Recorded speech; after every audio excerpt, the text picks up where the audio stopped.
అందరికి నమస్కారం. నేను Swaroopa Potlapalli. Welcome to I dream. Icon star Allu Arjun కి ఊరట లభించింది. సంధ్యా థియేటర్ ఘటనలో ఆయన్ను చిక్కడపల్లి పోలీసులు అరెస్ట్ చేసి మ్యాజిస్ట్రేట్ ముందు హాజరుపరిచి 14 రోజుల రిమాండ్ కు చెంచల్గూడ జైలుకు పంపించారు. అయితే గంటల వ్యవధిలోనే ఆయనకు 4 వారాల మధ్యంతర బెయిల్ ను కోర్టు మంజూరు చేసింది. అసలు ఇంత త్వరగా అల్లు అర్జున్ కి బెయిల్ ఎలా వచ్చింది, ఆ బెయిల్ పిటిషన్ లో ఉన్న కండిషన్స్ ఏంటి, ఇలా అనేక విషయాల గురించి మనకి క్లారిటీ ఇవ్వడానికి సైకాలజిస్ట్ అడ్వకేట్ అయిన పూజారి నాగేశ్వరరావు గారు ప్రస్తుతం నాతో పాటు రెడీగా ఉన్నారు. ఆయనతో మాట్లాడదాం. సార్ నమస్తే. నమస్తే మేడం. ఇంత తొందరగా అల్లు అర్జున్ కి బెయిల్ ఎలా వచ్చిందనే దాని మీద పెద్ద టాక్ నడుస్తుంది. ఇంతకీ ఆ బెయిల్ లో ఉన్న కండిషన్స్ ఏంటి? ఇంత తొందరగా బెయిల్ రావడానికి అంటే ఏంటంటే ఆల్రెడీ దాన్ని వాళ్ళ మధ్యాహ్నం లంచ్ మోషన్ మూవ్ చేశారు. జనరల్ గా లంచ్ మోషన్ అంటే ఏంటంటే మనకి ఏదైనా అర్జెన్సీ ఉన్నప్పుడు కోర్టు ఇమ్మీడియట్లీ విని దానిపైన మనకు ఆర్డర్స్ ఇవ్వాలనేది అనేదాన్ని మనం జనరల్ కోర్టు భాషలో లంచ్ మోషన్ అంటాం. సో ఎప్పుడైతే వీళ్ళు లంచ్ మోషన్ మూవ్ చేశారో అప్పుడు కోర్టు పర్మిషన్ ఇచ్చింది 4 o'clock వినటానికి.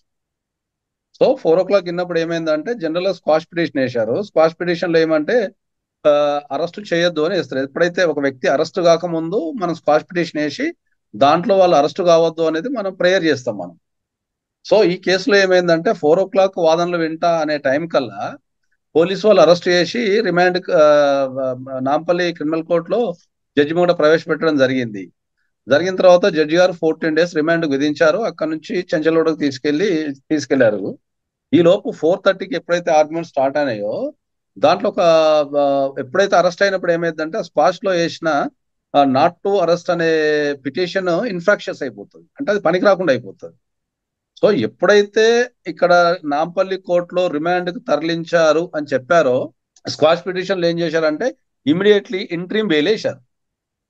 సో ఆ ఇంట్రీమ్ బెయిల్ వేయడం ద్వారా ఆర్గ్యుమెంట్ జరిగి ఆ ఇంట్రీమ్ బెయిల్ అనేది కోర్టు గ్రాంట్ చేయడం జరిగింది. సో జనరల్ ఏంటంటే స్క్వాష్ పిటిషన్ లో ఇంట్రీమ్ బెయిల్ అనేది ఎక్కడ ఇవ్వరు. ప్రొవిజన్ ఉంది మనకు, సుప్రీంకోర్టులో 1-2 కేసులలో ఇంట్రీమ్ బెయిల్ ఇచ్చారు. దాని తర్వాత మనకు తెలంగాణ హైకోర్టులో మన జడ్జిమెంట్ ఉంది, మన ఆఫీస్ నుంచి ఒక జడ్జిమెంట్ ఉంది, CRLP number 6924/2023. That is the first case in Telangana. Quash petition లో ఇంట్రీమ్ బెయిల్ ఇవ్వడం అనేది ఫస్ట్ కేసు అది. సో దాన్ని బేస్ చేసుకొని ఇవాళ అల్లు అర్జున్ గారికి ఆర్డర్ కాపీని, ఏదైతే మన ఆఫీస్ నుంచి వచ్చిన ఆర్డర్ కాపీ ఉందో దాన్ని బేస్ చేసుకొని ఇవాళ ఇంట్రీమ్ ఆర్డర్ అనేది ఇవ్వడం జరిగింది. అయితే ఈ కేసులో ఇప్పటికే సంధ్యా థియేటర్ తరఫున ముగ్గురిని అరెస్ట్ చేశారు. కానీ అల్లు అర్జున్ A11 గా ఉన్నారు. నాన్ బెయిలబుల్ సెక్షన్స్ కింద ఆయన్ని ఎందుకు అరెస్ట్ చేయాల్సి వచ్చింది? జనరల్ గా నాన్ బెయిలబుల్ సెక్షన్ అంటేనే అరెస్ట్ చేయటం మేడం. సో ఈ అంటే ప్రధానమైన A11 గా ఉన్న వ్యక్తిని ఇంత ఇమ్మీడియట్ గా A11, A12, A20, A100 అనేది కాదు క్వశ్చన్. అక్కడ పెట్టిన సెక్షన్ అనేది అబోవ్ 7 years పనిష్మెంట్ ఉందా లేదా చట్ట ప్రకారం అనేది చూస్తారు. సో ఈ ప్రత్యేకమైన కేసులు ఏంటంటే మనకు బిఎన్ఎస్ ప్రకారం సెక్షన్ 105 పెట్టారు. 105 అంటే ఏంటంటే కాజింగ్ టు డెత్, అంటే మన చర్య వల్ల ఎవరన్నా చనిపోతే 105 అంటాం మనం దాన్ని. సో ఈ కేసుకు వచ్చరికి ఏమైందంటే 105 లో 2 కండిషన్స్ ఉంటాయి. ఒకటి intention to cause to death అని అంటాం, అంటే మనం ఇంటెన్షనల్ గా ఏదైనా ఒక వ్యక్తిని మనకు ఇంటెన్షన్ నుండి మన ఇంటెన్షన్ వల్ల ఎవరైనా వ్యక్తి చచ్చిపోతే అరెస్ట్ చేస్తారు. తర్వాత రెండోది నాలెడ్జ్ బట్ నో ఇంటెన్షన్ అంటారు, అంటే మనకు అక్కడ ఏదో జరగబోతుందని ఒక నాలెడ్జ్ ఉంటది, కానీ మనకు ఇంటెన్షన్ ఏమి ఉండదు, చనిపోవడానికి సంబంధించి ఇంటెన్షన్ ఏమి ఉండదు. సో ఈ పర్టికులర్ కేసులో వచ్చినప్పుడు ఏంటంటే అల్లు అర్జున్ గారికి నాలెడ్జ్ ఉంది. ఎందుకంటే సంధ్యా థియేటర్కి వెళ్ళినప్పుడు అక్కడ తొక్కిసలాట కానీ లేకపోతే లాఠీ చార్జ్ కానీ ఇంకేదేమైనా జరిగే అవకాశం ఉంది కాబట్టి ఆయనకు ఇంటెన్షన్ ఉంది. కానీ ఆయనకు ఎవరికి హాని కలిగించాలనే ఆయనకు నాలెడ్జ్ ఉంది, కానీ ఎవరికి హాని కలిగించాలనే ఇంటెన్షన్ లేదు అనేది స్పష్టంగా ఉన్నది. సో ఎక్కడైతే ఒక వ్యక్తికి నాలెడ్జ్ ఉండి ఇంటెన్షన్ ఉండదో దాన్ని మనం 105 కింద తీసుకోవచ్చు.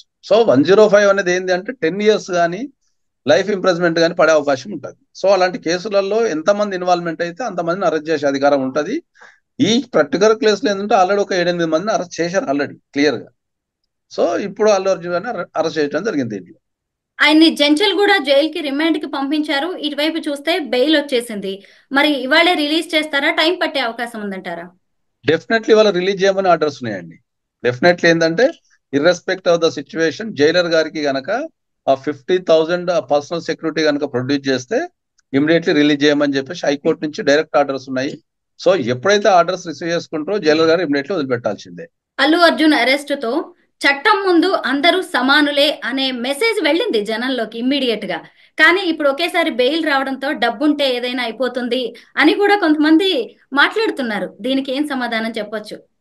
ఆ విషయం మనం చాలా సందర్భాల్లో చెప్పినాం మేడం. చట్టం ముందు అందరు సమానమే. అది పేదవాళ్ళు అయినా సరే, నేనైనా, సీఎం అయినా, పిఎం అయినా, ఎవరైనా సమానమే. ఎట్లయితే అరెస్టుకు అవకాశం ఉందో బెయిల్ కూడా అంతే. ఇప్పుడు బెయిల్ కూడా అంతే. ఎందుకంటే ఇప్పుడు ఆయనకు ఒక్కని కేసులో ఇవ్వలేదు కదా. ఇప్పుడు స్పాష్ పిటిషన్ లో ఇంట్రీమ్ బెయిల్ అనేది ఆయన ఒక్క కేసులు ఇవ్వలేదు. ఇంతకు ముందు మన ఆఫీస్ నుంచి వచ్చిన కేసులో ఒక సామాన్య వ్యక్తికి ఇచ్చారు. అది అటెంటివ్ మర్డర్ కేసు. అది అటెంటివ్ మర్డర్ కేసులో ఒక సామాన్య వ్యక్తికి కూడా సేమ్ ఇంట్రీమ్ బెయిల్ ఇవ్వడం జరిగింది. సో ఇది ప్రపంచానికి తెలియకపోవచ్చు. అందరూ ఏమనుకుంటారు అంటే డబ్బు ఉంది కాబట్టి గంట సేపట్లో బెయిల్ వచ్చిందనో అనుకుంటారు, కానీ అట్లా ఏం లేదు. యాజ్ పర్ ప్రొసీడింగ్స్ ప్రకారమే హైకోర్టు గంటన్నర వాదనలు విన్న తర్వాతనే బెయిల్ ఇవ్వడం జరిగింది. లాయర్ గారు ఒకవైపు చూస్తే సంధ్యా థియేటర్ దీనికి మాకు సంబంధం లేదు ఈ ఘటనకి అని చెప్తోంది. ఇంకొక వైపు చూస్తే అల్లు అర్జున్ కూడా ఏ తప్పు చేయలేదు అంటున్నారు. ఇటువైపు చూస్తే ప్రభుత్వం నెక్స్ట్ రిలీజ్ అయ్యే సినిమాలకి బెనిఫిట్ షోస్, స్పెషల్ షోస్ ఏమీ ఉండవని ప్రభుత్వం అక్కడికి చేతులు దులుపుకుంది. మరి ఇందులో తప్పెవరిది? ఇప్పుడు ఇక్కడ క్వశ్చన్ ఏంటంటే ఎవరైనా కూడా అక్యూజ్డ్ అయిన పర్సన్స్ ఎవరైనా కూడా నా తప్పు లేదనే వాదిస్తారు. ఓకే, ఇక్కడ సంధ్యా థియేటర్ వాళ్ళు తప్పించుకున్నా, లేకపోతే అల్లు అర్జున్ గారికి బెయిల్ వచ్చినా, లేకపోతే ప్రభుత్వం బెనిఫిట్ షోలు రద్దు చేసినా, అక్కడైతే వాస్తవం ఏముంది అంటే నెగ్లిజెన్సీ వల్ల ఒక ప్రాణం అయితే పోయింది. ఆ నెగ్లిజెన్సీ అనేది పోలీసు వాళ్ళు చేశారా, లేకపోతే సంధ్యా థియేటర్ యాజమాన్యం చేశారా, లేకపోతే అల్లు అర్జున్ వాళ్ళకి సంబంధించి చేశారా, లేకపోతే ప్రభుత్వం చేసిందా అనేది మాత్రం అది ద కోర్ట్ విల్ డిసైడ్. ఎందుకంటే మనకు ట్రయల్ ఉంది. ట్రయల్ కోర్టులో మనకు దాన్ని డిసైడ్ చేసిన తర్వాత ఆ నెగ్లిజెన్సీకి ఎవరైతే బాధ్యులు ఉంటారో వాళ్ళందరికీ శిక్ష చేసే అవకాశం ఉంటుంది. ఓవర్ హైప్, పైగా 2-3 రోజుల్లోనే మొత్తం డబ్బు రాబట్టుకోవాలి, రికార్డ్స్ బ్రేక్ చేయాలనే ఒక పెద్ద ఆలోచన ఏదైతే ఉందో అది ఇలాంటి పరిణామాలకి దారితీసినట్టుగా మనకు కనిపిస్తోంది. ఇక మీదటైనా సినిమా వాళ్ళు ఎలాంటి చర్యలు తీసుకోవాలంటారు? ఎక్కడైనా కూడా భద్రతాపరమైన చర్యలు తీసుకోవాల్సిందే కదా. డెఫినెట్లీ అది కంపల్సరీ. వీళ్ళు అంటే ఇక్కడ దీంట్లో ఏంటంటే పోలీసు వాళ్ళు పర్మిషన్ ఇవ్వలేదు ప్రోగ్రామ్ కి అనేది పీపీ గారు చెప్తున్నారు. లేదు మేము ఇంటిమేషన్ ఇచ్చినాము, ఇవ్వాల్సిందని బాధ్యత అని వాళ్ళు చెప్తున్నారు. ఏ ప్రోగ్రామ్ అయినా సరే, ఎక్కడైనా సరే, పబ్లిక్ సంబంధించి ఏది జరిగినా సరే కంపల్సరీ బాధ్యత నిర్వహించే వాళ్ళది, పోలీసు వాళ్ళది, ఇద్దరిది ఉంటుంది. ఒక్క కోర్టు తరపు నుంచే ఇప్పుడు ఉండదు. కోర్టు ఇప్పుడు 4 వారాల బెయిల్ ఇచ్చింది కదా, ఆ తర్వాత ఈ కేసు ఎలా ఉండే అవకాశం ఉందంటారు? 4 వారాలది ఇంట్రీమ్ బెయిల్ ఇచ్చారు అంతే. అంటే ఇమ్మీడియట్లీ ఇంటరిమ్. అరెస్ట్ చేయకుండా మీరు ఇంట్రీమ్ బెయిల్ ఇచ్చామని చెప్పారు. ఈ ఇంట్రీమ్ బెయిల్ సమయంలో రెగ్యులర్ బెయిల్ కి సంబంధించిన ప్రొసీడింగ్స్ తీసుకోమని చెప్పారు. అంటే ఇక్కడ ఇంట్రీమ్ బెయిల్ వచ్చినంత మాత్రాన మొత్తం బెయిల్ వచ్చినట్టు ఏం కాదు. ప్రస్తుతానికి అంత అర్జెంట్ గా అరెస్ట్ చేసి జైలు పెట్టాల్సిన అవసరం ఏం లేదు. ఆయన ఇన్వెస్టిగేషన్ కి కోఆపరేట్ చేస్తాడు, ఆయన పారిపోడు.